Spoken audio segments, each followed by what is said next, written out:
Good afternoon, dear colleagues.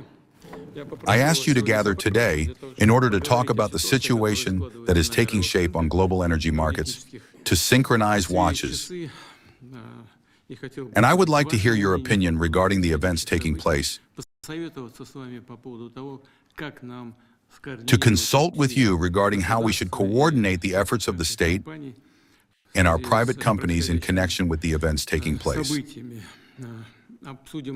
In this regard, we will also discuss Russia's further actions in the sphere of global energy as a whole, including taking into account the aggravation of the situation, as we understand it, in the Middle Eastern direction.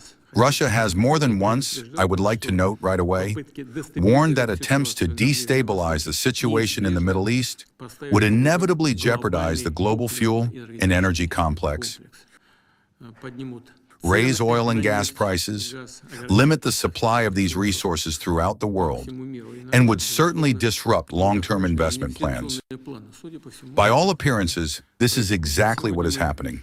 Today, we see logistical problems on hydrocarbon transportation routes,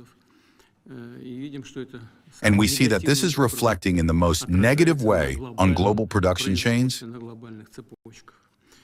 hitting industry, and essentially, without any exaggeration, the entire system of international economic relations. Because following the disruption of supplies come other problems of a purely economic nature. Inflation is growing, and the production of not only oil and gas, but also the production of industrial goods is suffering. Let me remind you that last year, about 1/3 of the world's seaborne oil exports passed through the Strait of Hormuz, and that is around 14 million barrels per day. Of these, about 80% were headed to the countries of the Asia-Pacific region. Now, this route is effectively closed. Oil production that is tied to the use of the strait risks coming to a complete standstill as early as the coming month. It has already begun to decrease, and storage facilities in the region are filling up with oil that simply cannot be exported, or is very difficult to export, or is very expensive to export. It is obvious that a complete switching of Middle Eastern oil supplies without using the Strait of Hormuz is currently, at any rate, for now, unrealistic. Changing the logistics will not only take a long time, but will also require significant expenditures on infrastructure, the expansion of marine terminals, and so on. And of course, it will be fraught with high political risks, which have not gone anywhere. And yet, consumers need oil today. As a result, global oil prices are rising. We see this perfectly well. In the last week alone, they added more than 30%. I looked today at 5:30, I think, in the morning Moscow time. Somewhere it already broke through 119. It was over $119 per barrel, then 107, 109, 106. Now, I think Igor Ivanovich was saying 103. It's fluctuating somewhere around there at this moment in time. But all the same, the fluctuations are ongoing, and the trend is not toward a decrease, but toward an increase. A similar situation is taking shape on the global gas market as well. Supplies of liquefied natural gas from the Middle East have decreased sharply. In the region, production capacities have declined, the restoration of which will take weeks, if not months. It is impossible to promptly compensate for the dropping volumes.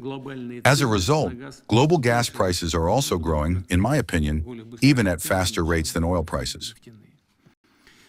What I would like to emphasize in this connection, in the current conditions, competition among buyers for energy resource suppliers is intensifying for the securing of stable, predictable supplies of oil and gas.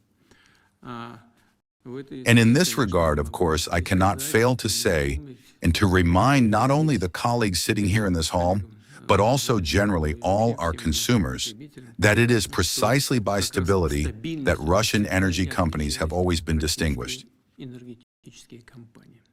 It is obvious that the global logistics of the fuel and energy complex, in the conditions of the ongoing conflict in the Middle East, will change in favor of more profitable, more promising markets.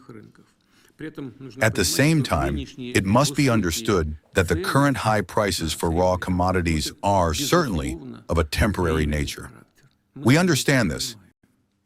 It is an obvious thing. We must proceed from this. Therefore, I asked you to gather and to consult with you about how we should coordinate our efforts in the near future. The change in the balance of supply and demand for hydrocarbons will, of course, lead to a new stable price reality.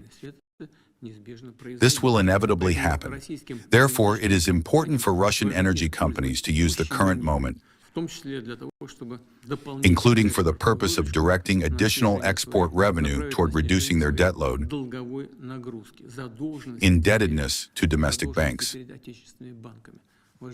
Dear colleagues, I would like to specifically draw your attention to this.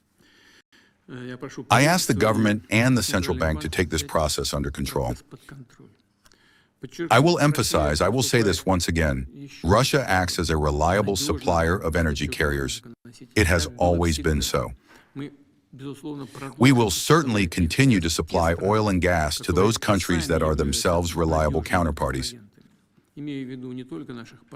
I have in mind not only our partners in the Asia-Pacific region, but also in states in Eastern Europe, such as Slovakia and Hungary.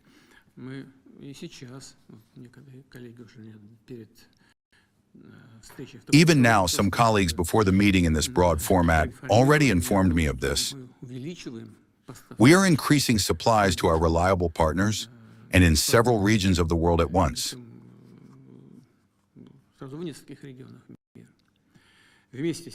At the same time, I want to remind you that the countries of the European Union plan to introduce additional restrictions on the purchase of Russian hydrocarbons starting April 25th, including liquefied natural gas, up to a total ban on such supplies in 2027. In this regard, the government has already been set the task of assessing the possibility and expediency of terminating the supplies of our energy resources to the European market. We should not to wait until the door is demonstratively slammed in our faces, but to do it right now and move these volumes away from the European market to more interesting directions, well, and to gain a foothold there, which is the most important thing. Right now, the market situation is taking shape in such a way that if we reorient ourselves right now toward those markets that need an increase in supplies, we can establish a foothold there now. That is, where there is stable long-term demand and reliable relationships of a long-term nature. In those states that are building constructive business relations with Russia. By the way, I asked you to come in order to consult on all these matters. If European companies, European buyers, suddenly decide to reorient themselves and provide us with long-term, stable joint work, devoid of political opportunism, freed from political opportunism, then please, we have never refused. We are ready to work with the Europeans as well. But we need some kind of signals from them that they are ready and also want to work and will provide us with this steadiness and stability. The government is also keeping these matters under control. Now, on all these matters, I hope we will speak with you in a substantive manner. Please, the floor goes to Alexander Valentinovich Novak. Please.